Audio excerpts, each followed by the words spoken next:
মক্কাতুল মুকাররমাতে এক লোক কাবা তাওয়াফ করতেছে আর ইয়া রব ইয়া রব বলে আল্লাহর কাছে দোয়া করতেছে। সাহাবারা তো অবাক, এই লোকের দোয়া তো আজকে কবুল হয়ে যাবে, এ তো আজকের সব সওয়াব নিয়ে যাবে।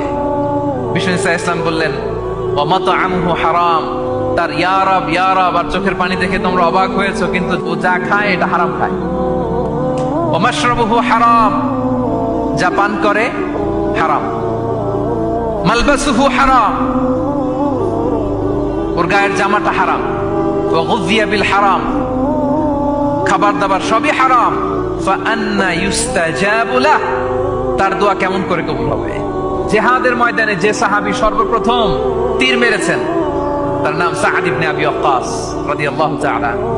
তিনি বিশ্বনবীকে বললেন, ইয়া রাসূলুল্লাহ উদু আল্লাহ আইয়াজআলানি মুস্তাজাবাদ দাওয়া, হে নবী আপনি আমার জন্য দোয়া করেন আল্লাহ যেন আমাকে মুস্তাজাব দাওয়া বানায়।